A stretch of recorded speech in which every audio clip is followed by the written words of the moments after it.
Good morning, Mike. This is round two. I'm really, I'm just astonished. Like, I'm really grateful that you're here and willing to do this with me. Yeah, well, that's what I do, right? I mean, I've never been afraid to educate. That's one of the great problems, I think, is that people want to own information and aren't willing to share it, right? And I think the greatest opportunity, really and truly, is to share what you know. I agree with that. Of course, there's always that caveat, right? People have to take what you're willing to share, and then you have to, in many ways, validate, right? It's like Reagan's old saying, right? Trust but verify. I mean, everything I say won't be pertinent or contextually correct, but I'll try to be as accurate as possible. Yeah, me either. There's that's actually a beautiful gesture of humility as far as I'm concerned, because I've been practicing what you and I are doing for a while now. And I haven't really known what I'm doing. I'm just finding my way. Like, I'm just figuring it out as I go. And the formula, it seems, in terms of opening. So, do you play chess at all? I don't. I probably could have if I'd been more patient. There's only so many. Like, it's very limited. Like, your first couple of moves are very limited, but they have major implications. So the first couple of moves in what I hope is a productive dialogue is. First one is that expression of appreciation. Just be grateful for the opportunity to get to do what we're doing. Just take a moment and just be aware of, the opportunity to learn and explore together. And then the second one is that gesture of humility, which is what you said, where I'm going to say some things that are wrong, and I know it. Yeah. So, buyer beware. Yeah. Well, I mean, it makes sense. It's rational to try and be cautious about what you do, what you learn, what you hear. And I think there's an awful lot of, right now, there seems to be a tremendous amount of energy that's reactive to everything that's said or heard. And some of the reactions are valuable, but most of them aren't. Which is probably always true. Yeah. Every 4 years, for sure, it's true, right? In the political domain in the United States of America, that's right. Like, we've got this construct where we say, hey, we're going to check you guys every 4 years if we're paying attention, if we're actually taking up that responsibility. Yeah, or if you're serious about it, right? Yeah. I mean, I was a political agnostic for a long time. I mean, I was aware of who was running and their basic declarations of intent, but I didn't dig into it. And I seem to have spent more time, more deeply involved the last 8 years or so. Yeah. I'm not sure why. Probably because I kind of functionally retired, right? You can afford it. You can afford to really pay attention to them. Well, I had the time, right? Exactly. Yeah. I could afford the distraction. Well, so I don't think of it as a distraction. I actually think of it as a very important responsibility, and that is a failing on my own part. I believe in my lifetime is to have taken that as seriously as I could have and probably should have. Yeah, I'm guilty as charged as well, right? I mean, I have 2 adult daughters, and I was not over concerned with their educations and the environment under which they were educated. And they were educated largely in California and Texas. So maybe there was some grace there. I don't know. California was longer ago, and Texas was more recent. But then my youngest daughter, went to college in New York, and I didn't pay attention when they were in grade school to their civics education, right? Which was a probably a failing on my part, right? Because they have struggled to have their eyes opened about what's good and what's bad. In the civic domain, yeah. Well, and I think that there's an underappreciation for the United States of America, right? That's my sense. Yeah, it's not properly, at least at home, at least here in the United States. It's not so much. I don't think that that's true globally, because I do know people that are not U.S. citizens, have never, they're not from here, but so they have that perspective of being able to appreciate from afar what is going on here, and those folks that I speak with and know, I think they my sense is that they apprehend better than probably the general population that I wander around in here in Western Washington.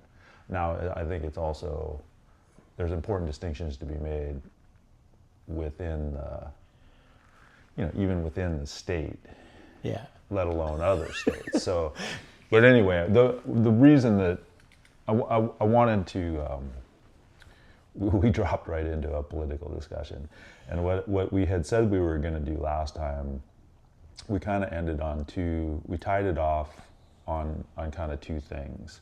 One of them, which I think is the one that I want to make sure that I give you the time to speak to the extent that you are willing and feel is appropriate, but that you had it sitting, an earlier instance of it sitting on that coffee table last time, and when we got to the end, and you were like, I didn't even get a chance to talk about this thing that I've been building. So that was. But that's okay. That wasn't a failing. We just ran out of time, right? We both have resource commitments. Yeah. Well, and we have the grace of getting to try again. Right. So I would. That's one of the two places that we tied off last time, and then the second one, as I understood it, what had to do with we started talking about calories. So you're a trained physicist. I'm a trained bookkeeper. I'm an accountant, professionally. And one of the things that accountants do is that they reconcile different views of reality. It's not complicated. It's just there's a procedural way of going through that and just reconciling things. So that's my peculiarity is that I tend to try to reconcile different, you could say, perspectives on reality.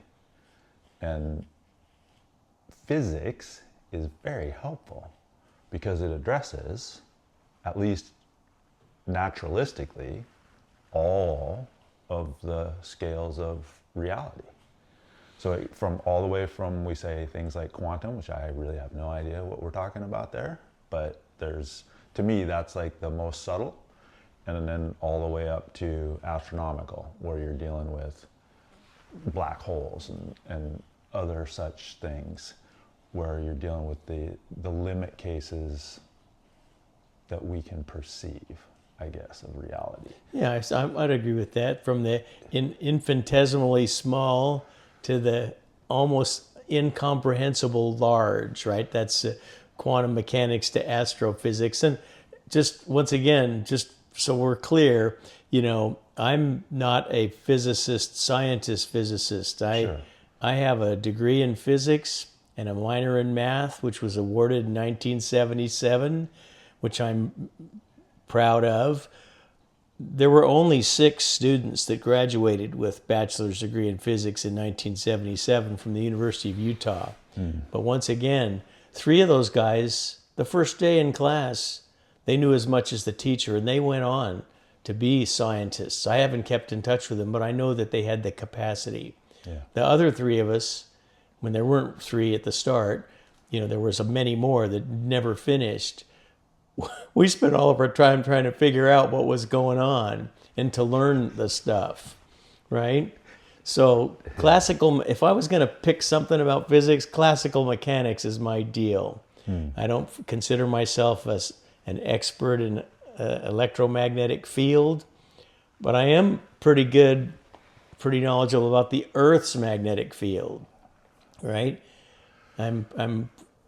Energy is my thing because So the energy, so that was the other place. So to me, in my very simplistic view of reality and physics, there's this unit of measure. I think that's the right way to refer to it. You can correct me if I'm wrong, but we talk about calories.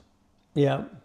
So calorie is a unit of measure of energy, as I understand it. Is that? Yeah, no doubt. And my only modification of that is that in my career in the oil business, it's inefficient to use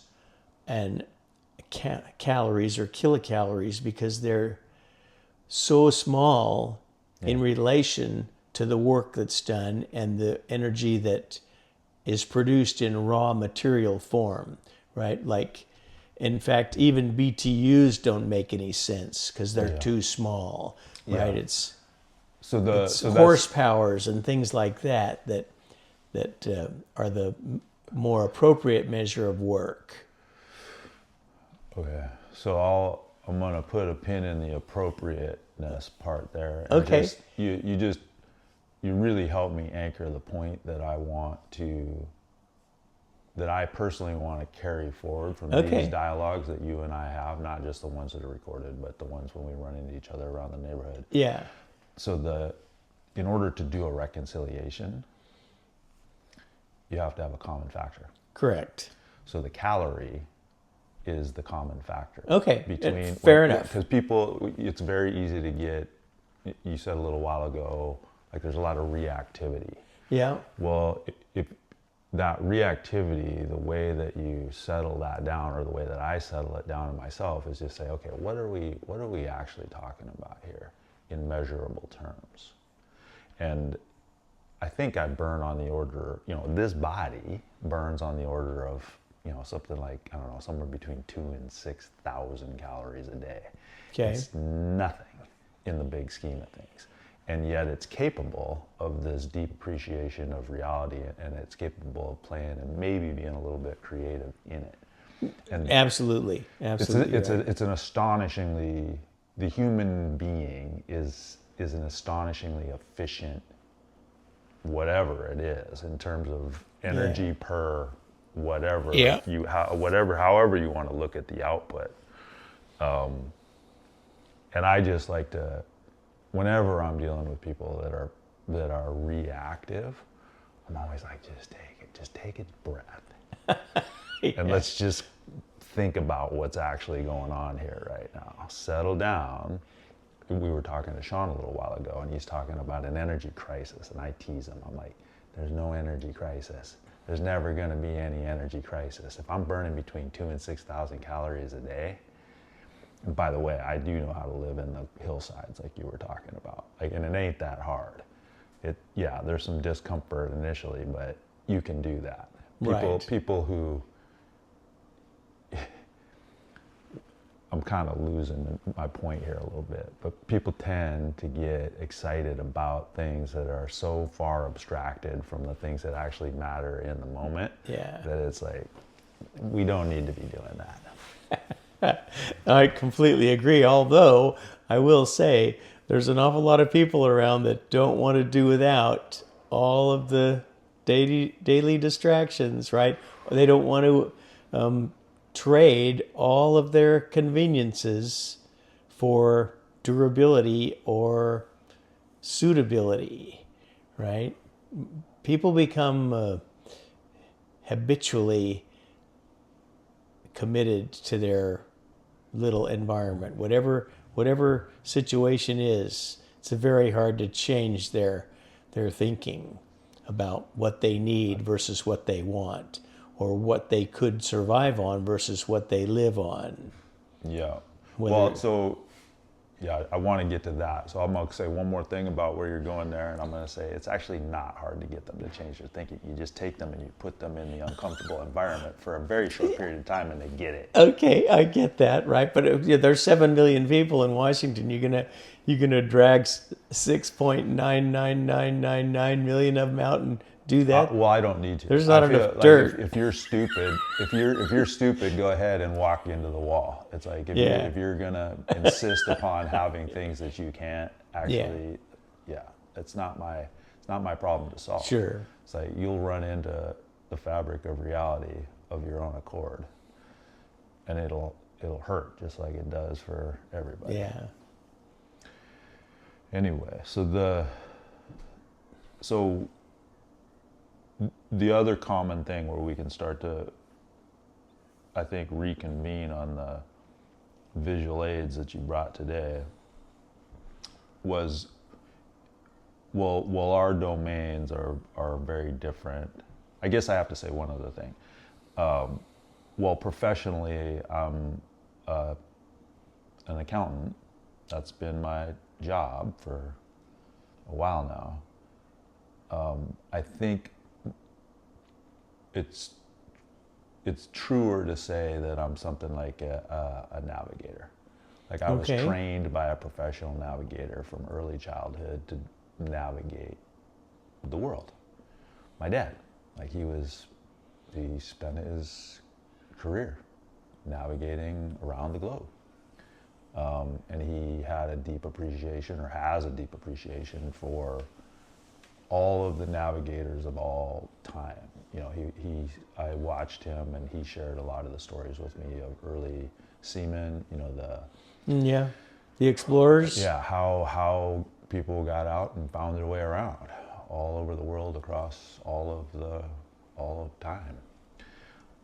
So you, in the conversations that we've had, I look at those things as including the tools necessary to navigate. What's intriguing about them to me is that you're navigating in very severe circumstances. Yes, that's exactly right. It's one thing to have a Honeywell nav pack, 2 of them actually, in a commercial airliner, each one of which cost at least $100,000, just for the piece of iron that you buy from Honeywell. And then that's integrated into all these flight systems, right? But once you're in the air, unless you have one of those endpoints where you've crashed, right? It's a reasonably comfortable environment. Yeah. It's very comfortable. It's got to keep human beings alive, right? Somebody's holding on to the wheel and controlling the levers and pushing the buttons and using all those tools, right? And an aircraft is an incredibly complex and amazing mechanism, no question about it.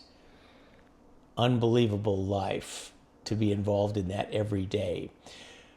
But the point I'm trying to make is it's a very constrained environment for the equipment.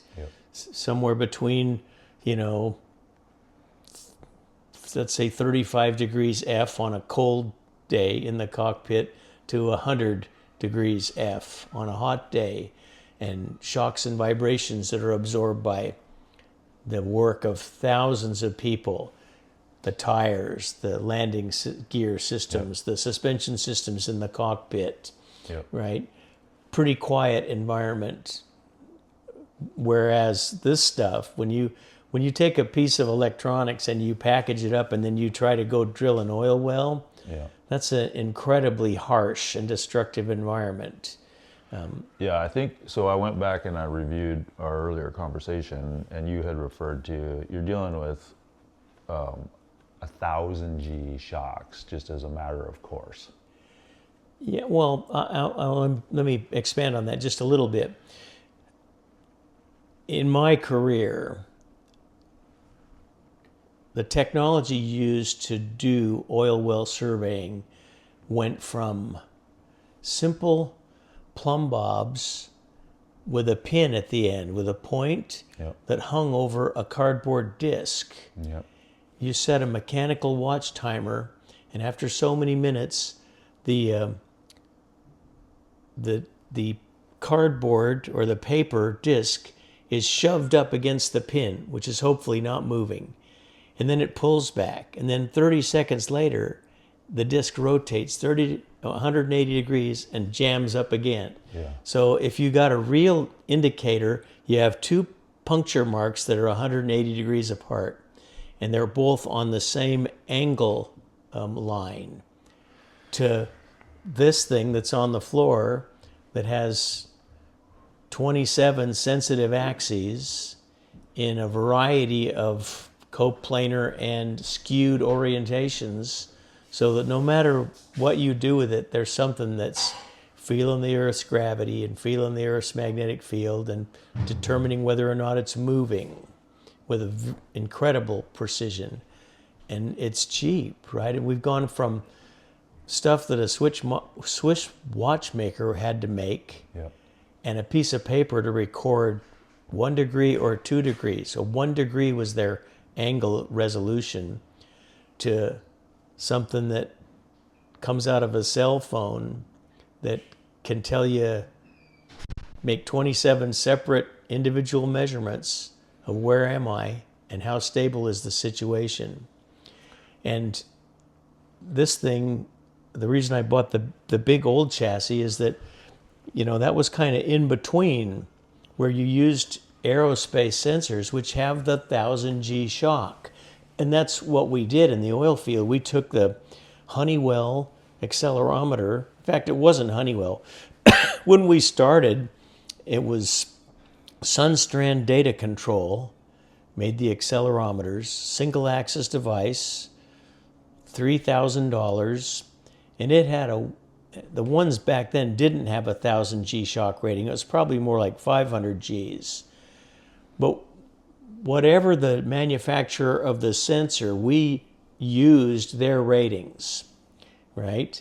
And until the oil field had matured in how they package those accelerometers and then protect that chassis from shocks and vibrations, external shocks and vibrations resulting from drilling, we broke those all the time. You broke these things. We broke the accelerometers. The sensors would break. Magnetometers don't have any moving parts. They're not required. Okay. But the accelerometers do have moving parts, at least in that form. Of course, long ago, Honeywell bought Sunstrand, and so now they're all Honeywell Excels. But it's the same rules today, right? You buy a $3,000 part, it's got a 1000G shock rating, and if you break it, if you exceed that, that's your problem. Buy a new one. Yeah. So the point being, for frame of reference here, you're breaking things. You're working with equipment that will survive up to 1000 Gs. Yeah. And you break them, which means that you're exceeding that. So that is exactly. that gives a sense of the intensity of the operating environment. So then help reorient me kind of to where we left off. So we had talked about, I think, you had talked about dropping instrumentation into the well periodically early on in the process. And that's exactly right. The early methods of surveying involved stopping drilling, removing the circulating equipment from the drill pipe, where the drill pipe's in the slips, in the rotary table, or on the floor, if you want to call it that. Break off the circulating plumbing, set it aside, and then run an instrument down all the way to wherever the bottom is. This is the chassis of that instrument array? Correct. What we do is we put that inside a pressure housing, right, to protect it from the drilling mud and the shocks and vibrations. What we'll do is we'll take that instrument and we'll put O-rings in these slots. You see these big wide slots? Yep. You put 2 pieces of metal there and then an O-ring around the metal.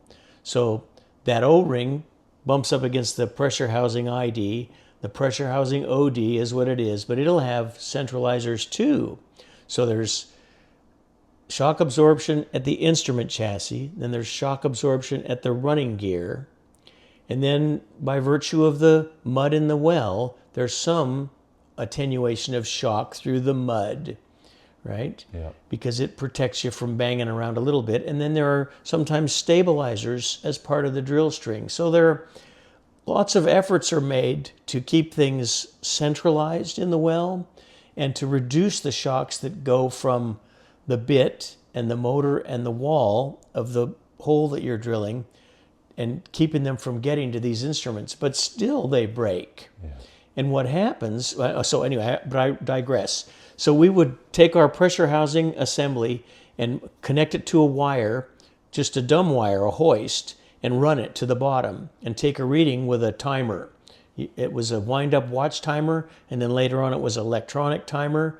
The illumination was through tiny light bulbs connected to batteries like AA or C batteries. Yeah. And then as the oil field improved in terms of technology and things had to happen faster, instead of breaking off the pumping equipment and taking a survey, which might take 5 minutes if you're only at 500 feet, but if you're at 10,000 feet, you could spend an hour getting to bottom, take your survey, and then an hour coming out of the hole, and then you develop the disc. And if the disc was blank, if something went wrong, you repeat the process. So then we went to electronic world where we didn't use light bulbs and batteries. We used power supplied through an electric wire line, right? Still the same drill though. You have to run the tool in and take readings. Versus this thing or something Yeah. like it basically Yeah. stays on or very near the drill head. Yeah, well, in fact, both of those, as the market evolved, as the technology evolved, this equipment stayed down hole too. That ugly black thing over there is part of an assembly that was connected to a pulser, a downhole valve. When you open and close the valve, when mud's being circulated, Yeah. you can create pressure spikes, which can be read on the surface. So that was called measurement while drilling. So there's no more wire lines unless you want to do something really special. No more drop-in instruments. Just pick up this big MWD. Of course, you went from a Pick up this big what? measurement while drilling tool. What you do is you take a whole drill collar and you fit it out with all sorts of mechanisms, power generator or battery packs, and a valve that you can control. And so what you do is you open and close that valve to create a binary signal at the surface that you decode. But still stuff breaks, right? As you can imagine. If you leave it downhole, it made drilling much faster, but it made it much more expensive.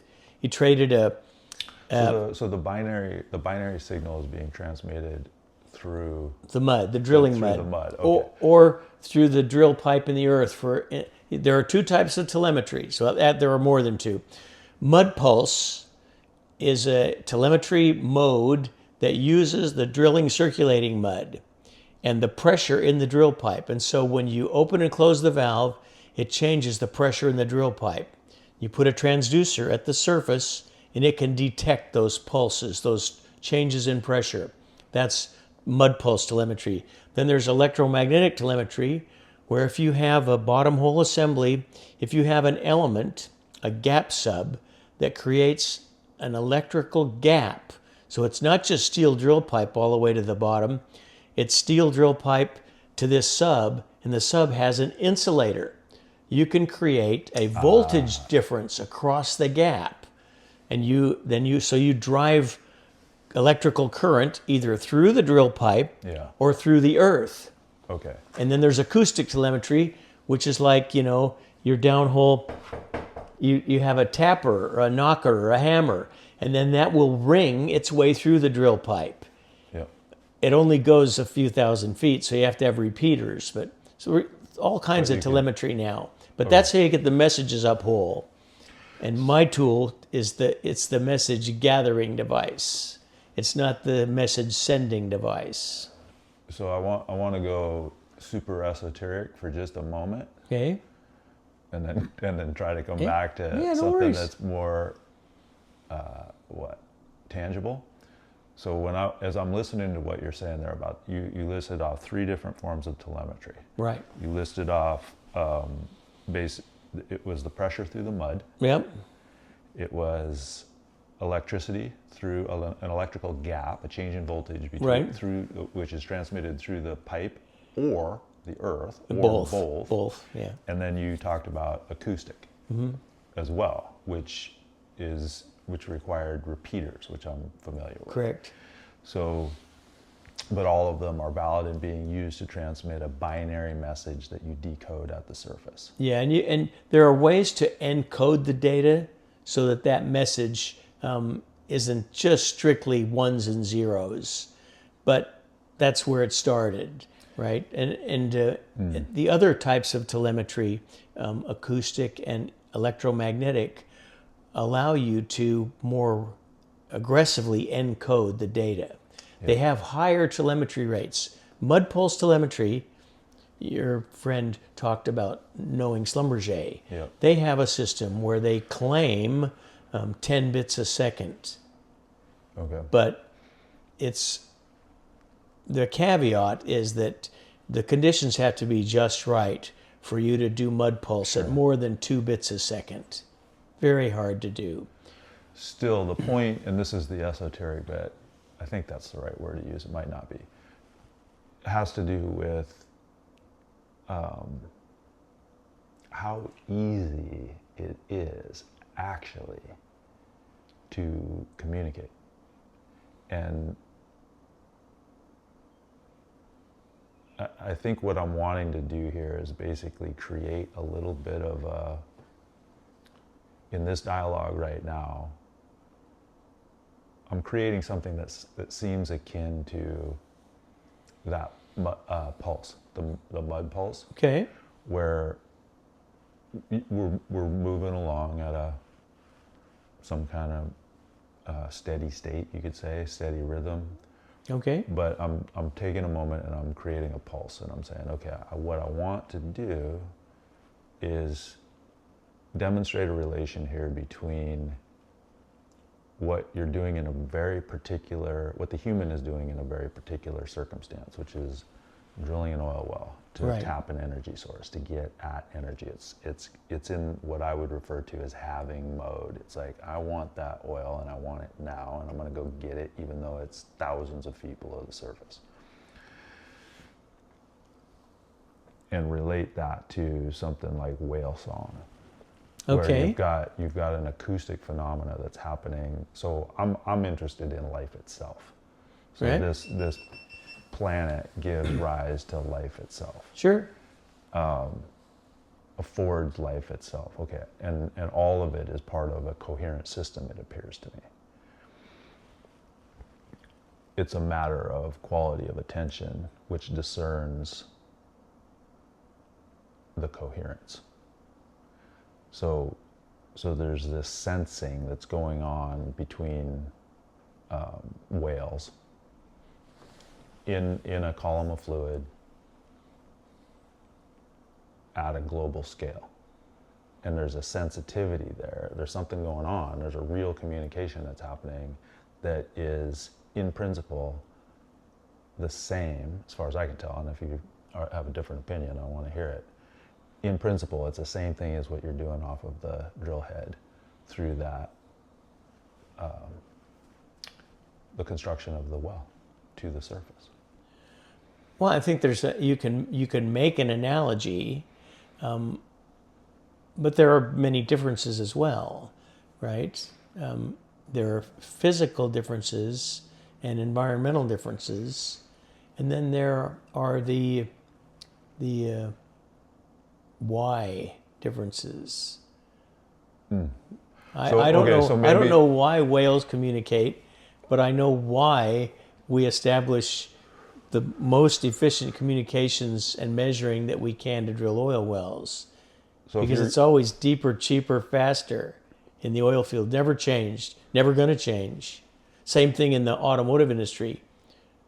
Cheaper, faster, less fuel required to move it per mile. Same thing in building construction, right? How can I make sure it survives an earthquake and still build it as cheap as possible? So I guess the proposition is if you think about it, and maybe it's incorrect to think about it in these terms, but if you think about life as such, life as we know it, that seems like that principle of trying to make better use of energy, make more efficient use of energy, works at all scales. Why would I expect life to be trying to do anything other than that ever at any level of analysis? And I completely agree. Each investigation probably requires its individual or own scale to try and That's right. jump from one to the next to the next. But yeah, you're exactly right. I mean, the communication, if you will, and the survival are intimately entwined. I mean, okay, so talk about that a little bit more, if you will.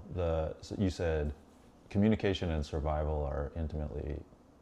well, I think that they're, particularly now, we've gotten to the point where if you're not in communication, or if the infrastructure system that you rely on does not maintain communications up and down the stream, the survival becomes either very inconvenient or questionable. Yeah. There's something going on at SeaTac Airport this morning. I don't know what it is, but I saw a post on Nextdoor that the system's down. And and all the things that I think are wrong with the airport system apparently appear to be wrong, right? I don't know. I wasn't paying attention to that this morning. Yeah, neither am I, because I'm not flying anywhere and I don't have to drive over there. But apparently they're having a lot of problems with their integrated computing capability. And so if you're a person like me that always checks a bag, because I yearn for the golden era of aviation where you didn't have 340 people on a 747 with all carry-on baggage, Yeah. right? You can't check a bag today except through waiting in very, very long lines and going to the desk. But you know, the airport's converted to kiosks. There are kiosks everywhere and very few people around. Yeah. So getting your bag tagged is a nightmare today. But if you carry on, then no problem. Just get your phone with their app to give you your boarding pass and you're golden. Yeah. I think that's the wrong direction, but that's just me being old. It's me being anachronistic. But back to communication, Yeah. right? If you could be sitting at SeaTac Airport for 5 hours because you didn't see that communication. Well, so this goes back to the quality of attention. So one of the things, I'll confess, a pet peeve. So whatever this says about me, when people complain about a lack of communication, I guess my default stance to that is were you actually paying attention? Interesting. My variation on that theme is, if you want people to communicate with you, you have to communicate with them, Yeah. or you have to make sure that they understand that you want their communication. Yeah. And you have to do it in a way that makes them comfortable or encourages it. And because a long time ago, I had to educate a salesman who then became very wealthy because he made all the right moves in the oil field. But I said, this communication, it's not a one-way thing. Yeah. It isn't you send the potential customer an email and then sit by the phone for the rest of your life. Send him an email, then follow up with a phone call, and keep following up until he calls you back and you have a conversation. I said, you have to be persistent. And sometimes communication requires persistence, but it also requires a cordial, and friendly and understandable approach, right? I mean, I'm a loud speaker, which drives my wife nuts. So she doesn't like my natural communication style. She likes some of the stuff I say, Yeah. right? But she doesn't always like the way that I deliver the message. Yeah. Well, so that's something like proper appreciation for the actual chassis involved. So this is a hope. Like part of what I'm doing here is I'm trying to avail myself of what we're afforded Sure. with the present technology, because essentially this is a call for communication. Like there's other people that I don't know them. I Yeah. don't know where they are. I don't know what they're doing, but I would love to speak with them in a manner that's similar to how you and I are speaking now. But you started to talk a little bit about the constraints of the communication itself. So the actual process, the procedure. You've got a device here that's communicating high quality information in a very severe environment, and you can break it. You do break it. It's very fragile, very expensive, and it takes up a lot of room, right? Now, just as a footnote, I invented and designed in collaboration with a gifted engineer and a gifted machinist, a new instrument that's much, much smaller and much, much cheaper. And I haven't proven it yet, but I intend to prove it in the next physical year, starting now, that it's almost unbreakable, right? And if I was more like everybody else in the oil field, I'd say it's unbreakable. But I don't believe that anything's unbreakable. Yeah, you'll never say never. Right? That's the You've broken enough that's the stuff to physicist in me. I spent a whole career trying not to break stuff. Yeah. And that's because most of the stuff that I touched was easily damaged. This will be, I think, very, very hard to damage. And it's a paradigm shift. When you go on a job with the old style instrument, you put everything in a big box and put it on a truck, or put it in a big box and put it on a boat, but you have 2 of everything. And sometimes you have 3 of some pieces. So this instrument that I bought, it cost the manufacturer $20,000 to make, and I bought it for $30,000. But I ship out 3 of them because they might break. Yeah. That means I've spent $100,000 to do the job that only requires a $30,000 piece. So the capital investment is prohibitive. Yeah.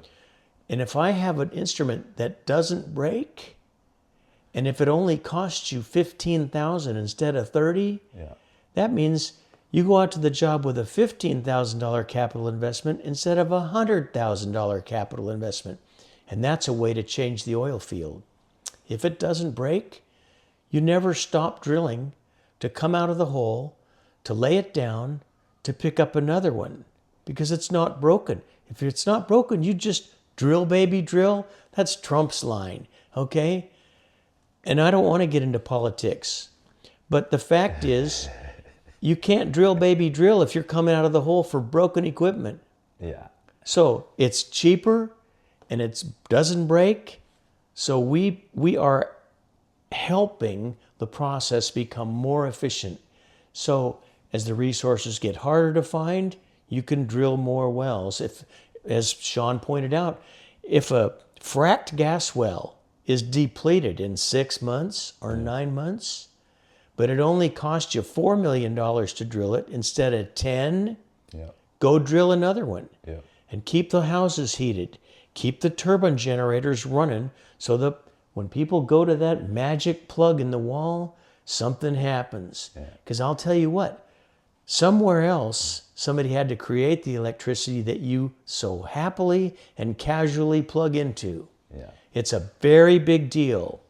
And just like the interstate highway system, like I said to Sean, changing the aging electrical grid, you don't just snap your fingers and do that. And the fact is, natural gas and oil and coal are the energy products that were used to power the grid. Yeah.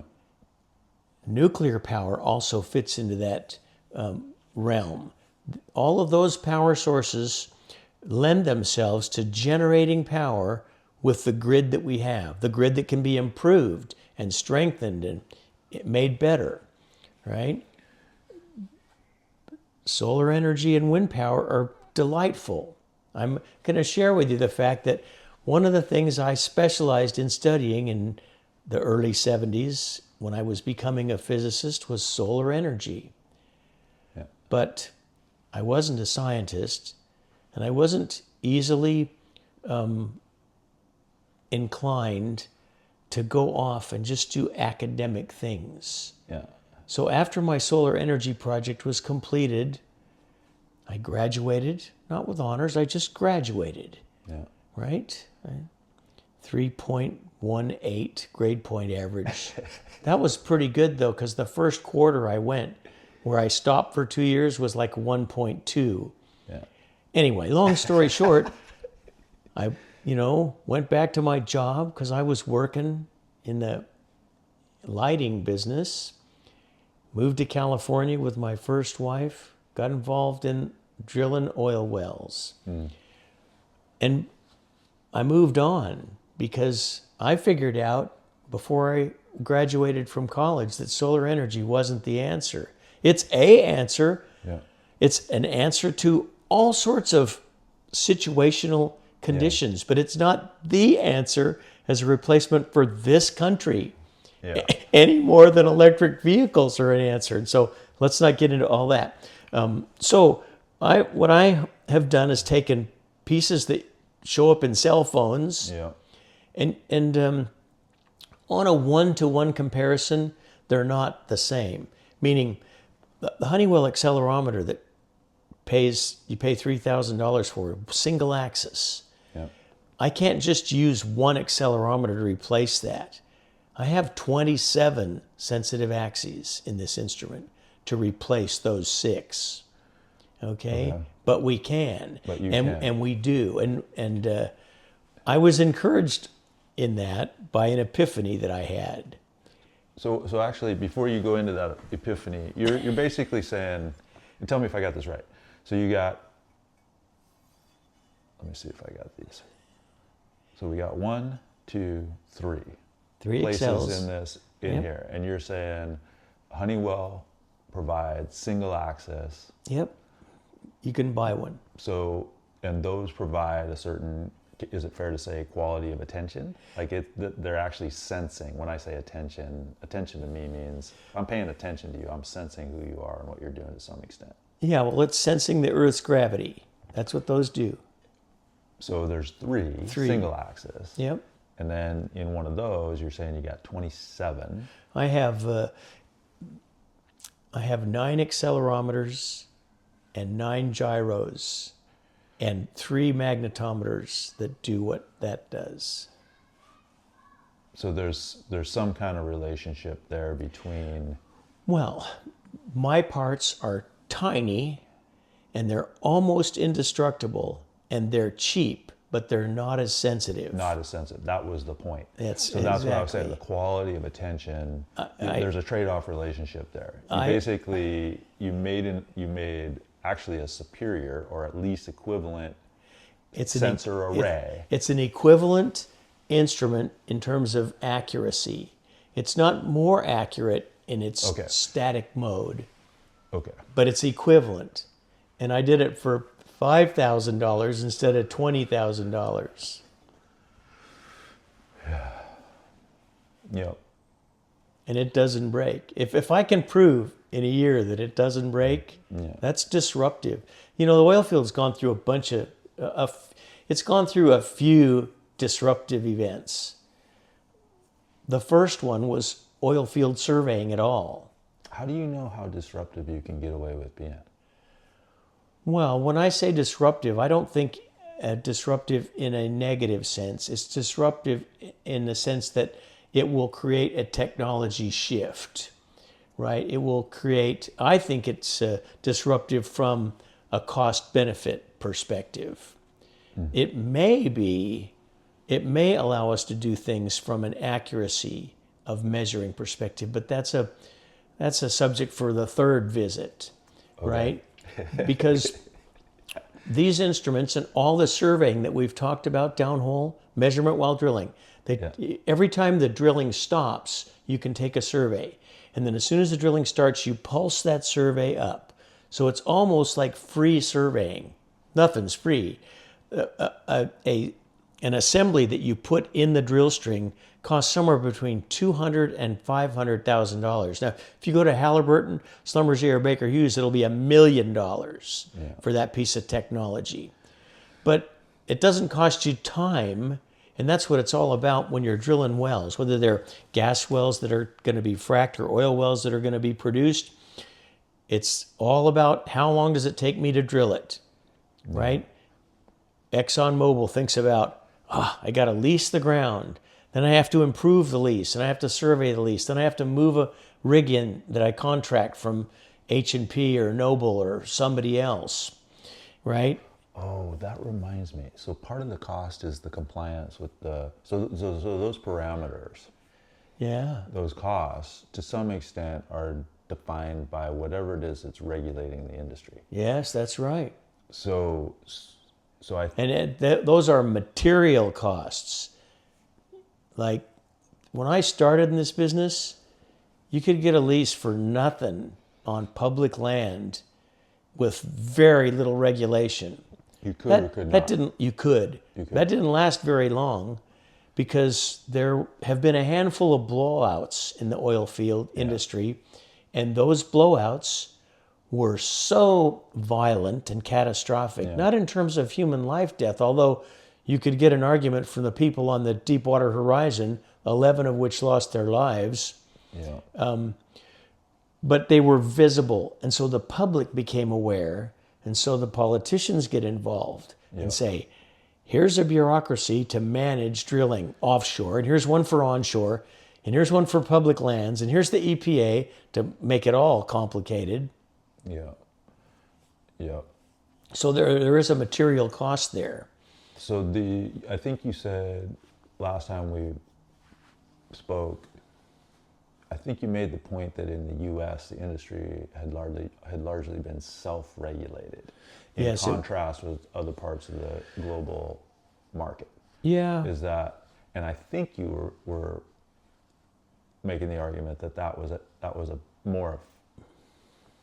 actually a better, it was a higher quality regulatory circumstance. Am I remembering that correctly? Yeah, that's right. The industry, largely triggered by catastrophic events, created the American Petroleum Institute to try and create standards for drill pipe, standards for mud pumps, standards for rigs, standards for the hydraulic motors that are used on rigs. The American Petroleum Institute actually has a standard for surveying now. I was part of the development team 5 years ago or 6 years ago. There's a chicken and egg thing going on. We weren't the only country that did drilling, but we were the only country that used capitalism as the mechanism to develop energy infrastructure and energy production infrastructure. And so in many ways, it's self-regulating. That doesn't mean, that's not to be confused with all good. It isn't all good. There are always mistakes. There are always imbalances that people make. There's lots of bad people around. Strung around in all of the good people, my opinion only. But at the end of the day, there are always, Just to be clear, there's a little bit of a bad person right here in front of you. Well, I don't know about that. You've never exhibited any character flaws that I find threatening, or that I could say, well, you say that even though I got all these weapons laying around. Yeah, you mean like that big old knife up there? That looks like one of those things from a movie where somebody gets their arm cut off. What the heck was the name of that movie? Well, it doesn't matter. I can think of one where it wasn't an arm, it was a leg. It was I think it was a Quentin Tarantino movie titled Death Proof. Oh, I don't know. I never saw that. It's a gnarly movie. Yeah, he's made some weird movies. Anyway, long story short, back to the oil business and to self-regulating. There are drivers, and those drivers are pure economics. How much does it cost me, and how much can I sell it for? And if there's any beauty to capitalism, that's it.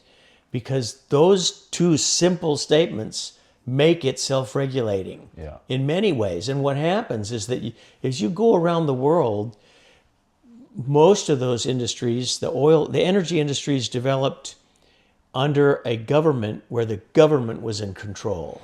It wasn't Standard Oil, right? It wasn't Texaco or Mobil or Shell USA.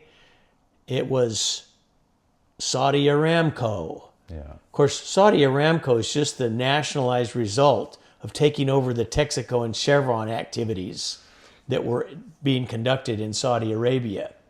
With their permission, by the way. People like to paint the U.S. oil industry as being some kind of robber baron. Nothing could be farther from the truth. Clearly, we made money. Don't confuse what I'm saying. But there's a difference, right? And so you go to Norway, Statoil, that's it. Phillips used to drill up there too, but these are national oil companies, so they're national bureaucracies. They're quite different. Now, some of them have great regulations. Statoil has great regulations. Lots of innovation came out of North Sea drilling. I mean, if you make the environment so hard to work in, you're going to end up with strong, smart decision makers and people that work in those environments. It helps things evolve fast. But make no mistake, if you tried to put Statoil around the world, you'd be making money in the North Sea only. I don't understand that. Well, they built infrastructure. They built a system that's suited to North Sea deep water drilling offshore. If you try to have them come do natural gas drilling to frack in the U.S., they'd be out of business in 6 months. It didn't work like that. The U.S. became very good at the very broad level of activities, from, straight holes for oil to slant holes for oil to S-shaped wells for oil. The Thumbs Islands in Long Beach, California, more than 1,000 wells drilled. Probably more than 2,000 wells drilled, all of them S-shaped wells. Huntington Beach, extended reach wells. Long before horizontal drilling was the standard, they were drilling wells with 60, 70, 80 degrees in them to go out to get to the oil. Oil well surveying grew up in that environment where the requirement to reach out and touch somebody became, we couldn't wait for 3 hours for a survey. We had to pump the survey instrument down, and if it breaks, then you got nothing. So we spent the money to build systems that were remote and communicate. We created communication between the downhole activities and the people on the surface to make those activities more efficient so they could drill it and case it and produce it. Right? But we wrote regulations to manage all these things. I mean, you only have to break the drill pipe off so many times before you figure out that there ought to be a book that tells you how to avoid breaking the drill pipe off. Yeah, don't do that. Yeah, here, what's the checklist? We've made this mistake more than once now. Exactly. I mean, the oil field, you can say they were slow learners, but they weren't slow learners. And the oil fields adapted. Now it's almost all horizontal wells. The only vertical wells that are being drilled anymore are saltwater disposal wells. When you drill a horizontal well into a shale formation and frack it, guess what? You get lots of natural gas and lots of salt water, right? And what are you going to do with the salt water? Well, you're not going to pump it back down into the production well because you're trying to get gas out. So you drill a saltwater disposal well. You drill down 6,000 feet. You get more than a mile below the water table, and you get that more than a mile is below solid cap rock that doesn't leak. It's hard as hell to get through. That's why drilling is so harsh. That's why you break those 1000G tools. You get below that cap rock, and then you can pump this salt water down into a formation that'll accept it, and it's not going anywhere. But all the other wells are horizontal. Drill down 6,000 feet, drill a medium radius curve, maybe radius of 450 feet, drill 700 feet to drill it, right? You can do the geometry yourself if you're interested. And then you drill out 7,000 feet, and you set big enough pipe to optimize the gas volume that you want to flow in through that pipe, through your production tubing. That's it. Then you frack it. And when you frack it, you open up all of this potential surface area that the gas can migrate through. Right? Then you pipe it, you clean it, you get the water out of it, and if there's hydrogen sulfide, you got to get that out of it, get it to your power plant, start running steam turbines. That's what it's all about, right? I mean, at the end of the day, I'm not going to claim that I know what it's all about. What it's about, I mean, again, it just astonishes me. Like, you and I are not using much energy right now. yeah. And we're hopefully, if the camera's still running, I heard one was shut off a little while ago. Yeah. We'll be able to communicate this essentially in perpetuity. Yeah, that's right. You're building a library of learning, I Hopefully. guess. I hope so. I hope that's. Yeah, well, I hope that what I share is valuable enough to be in the library, because right, it's a complex industry, and I only know about a certain amount of it. Right? I mean, if you ask me to talk to you about geological events, my knowledge runs out pretty fast. I know that there is a window, a lens, if you will, above 7,000-8,000 feet. There's no oil except as a result of tectonic events. Okay. When the oil came into being, it was between certain depths, so that there's a certain amount of pressure and a certain amount of temperature. Below that, it's about 7,000 to 10,000 feet. Below that, it's all gas because it's too hot and there's too much pressure. But then, after that age, which we trivialize into a point in time, but it was millions of years, where Sean, he talks about energy as renewable, and theoretically it is renewable, but I don't know. The people have only been around 100,000 years or so. So, well, energy, we got to be careful when it's we not talk about energy, because energy, I hope this doesn't sound too dumb, but I don't understand Einstein's theory of relativity hardly at all, but isn't that an equivalency between mass and energy? Well, yeah, but we've stepped way out of the arena at this point. Yes, he wrote a very specific set of solutions, and then tried to generalize those solutions. So let's try to collapse it back to, so Sean and I, we argue with each other all the time. Yeah, he's a great sparring partner. So energy. When he says energy is renewable, the thought that immediately comes to my mind is energy in what form are you talking about? Because you're interested in a very particular form. You're interested in energy in the form of oil and natural gas, right? Yeah, well, that's where my career was.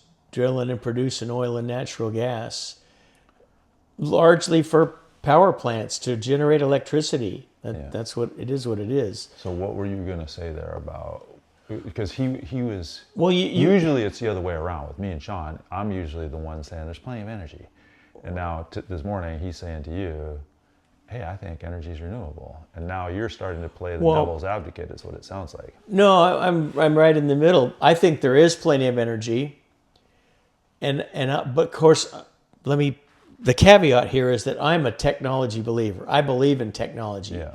I believe that there's a solution to many problems come with technology. However, there's a price that's always paid. Yep. All technology isn't good. All advancement isn't clean or unbloody.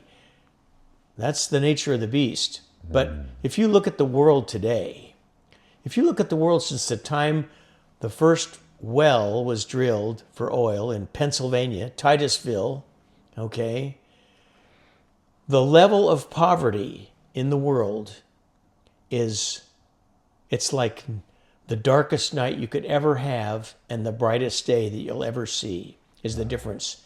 And in addition to that, as a multiplier, the population of the world's gone from a couple billion to 8 billion. Yeah. It's increased fourfold. That energy, and this is getting a little esoteric perhaps, that energy is in large part responsible for that condition now. Yep. And if people want to blame climate change on it, then they've got an argument with me that is a whole other session all by itself. But at the end of the day, nothing's free, right? Yeah. And for the majority, for 6 out of the 8 billion to live above the poverty level and have access to energy is a result of the developments that were conducted. And they all made money doing them. Don't get me wrong. Yeah. It's not that it's not altruistic. They didn't do it so that some guy in Africa can plug into the wall socket. They did it to make money. That's not what I'm talking about. I'm talking about timelines and energy conversion and your kilocalories and my kilocalories and how we invest them and what comes out of that investment, whether it's peace of mind because I did yoga for an hour, or whether it's a tool because I pondered things one day or 1 year. I pondered things for a year after my epiphany, which we'll talk about in a different time. But at the end of the day, the timeline that I think Sean trivializes the timeline. You can say that oil and natural gas is renewable, but it's a push because we're talking about a timeline of millions of years, and there have only been humans around for 100,000 years. We don't even figure into the millions of years, right? The millions of years Not yet. of the exactly. But we're not going to do it all here either, right? I'm not ready to go invest in Tesla stock, but at the end of the day, that guy's going to go somewhere else, or somebody behind him will go somewhere else. We won't be only on the earth forever. However much people want to poke fun at him. Yeah. And I'll tell you why I say that. Because I'm not brilliant like Elon Musk. I have no illusion about that. However, many people have a limited vision because they're so smart that they know something can't work. I never trip over that. Ever. Ever. The 5 or 6 patents that I have are because I said, well, I wouldn't do it that way. I didn't say you can't do it that way or we shouldn't do it that way. I said I wouldn't do it that way. Here's what I'd do if I had my druthers. Yeah. And then when that statement proved to be awkward or unaffordable, I said, well, okay, that doesn't make any sense really, but why don't we try this? Yeah. I've made a couple guys very, very wealthy with my ideas. Good for you. I wish I had made myself wealthy, but I don't need much. That's the other thing, right? I'm just not greedy enough. I'm not the smartest guy in the room, and I'm not the greediest guy in the room, but I'm not the dumbest guy either. I'm just not smart enough to make all the money. You're habituated. I don't know. You're habituated to what do we say? A modest consumption of energy. Yeah. I mean, I like nice things, but I've used credit plenty in my life, but I don't aspire to this stuff that is so ostentatious. I mean, yeah, I would love to own a 1969 Boss 302 that was set from one end to the other perfect, right? And drive it. But if I owned it, I'd drive it. Yeah. Because it's a fantastic machine. But I'm not gonna sell my house and try to make the profit so I can buy one. Yeah. Just, it's not in me. I'm not that big of a car nut. I have a motorcycle I haven't ridden in 2 years. We should go for a I ride. need to sell it. Yeah, I probably should just sell it. My wife wants me to. She's been wanting me to sell it for 20 years, but I bought this in *94. I got laid off by Baker Hughes Intech in 1994 and went right out and bought a motorcycle. That sounds reasonable. Yeah. What kind of motorcycle? It's a 1994 Harley Davidson Sportster, 1200 cc Sportster. And you know why I bought that motorcycle? Because I used to own a Suzuki GS 750, 78, Yeah. right? That I sold when I got married, Yeah. right? And that old GS 750 is probably faster than my Sportster out of the stock off the floor. But I put Andrews N4 V4 cams in it and slip-on mufflers, so it made more noise than a sewing machine, and flat track bars, Yeah. right? It's pretty fast. Not faster than Kawasaki or Suzuki or Yamaha that you buy now. Not even close, but fast enough to kill you. Yeah. And I fell in love with that motorcycle because I watched TV, right? I watched the movie. Then came Bronson. It was a TV show. It was a serial with that guy that was in the other Quentin Tarantino movie, Kill Bill. Yeah. Remember the sheriff? Vaguely. Yeah. Well, he was Bronson. That peanut tank, right? It's the most illogical, one of the many illogical things, but one of the most illogical things I ever did. Because that tank holds 3.2 gallons of gas. That's a king tank. Mine's 2.8. I mean, even at 50 miles a gallon, it's only 100 miles. You better be pulling over and finding some fuel every time you can with that Sportster. Yeah. Well. But my GS 750 had a 4-gallon gas tank. A friend of mine and I rode from Salt Lake City to Sacramento, and then up to Portland, and up to Seattle, and back down to Portland, and in the Columbia River, through Idaho Falls, and back down to Salt Lake. That's a great. That was a great trip. Yeah. Well, we Anyhow, probably I ought better to go. conclude. It's 11, 17, 18. I'm very grateful. Yeah, no, it's my pleasure. It's a liberating experience, Good. and it's probably it's probably liberating for my wife. She likes it when somebody else listens to me talk. She has a limited appreciation for my efforts because she thinks I'm retired.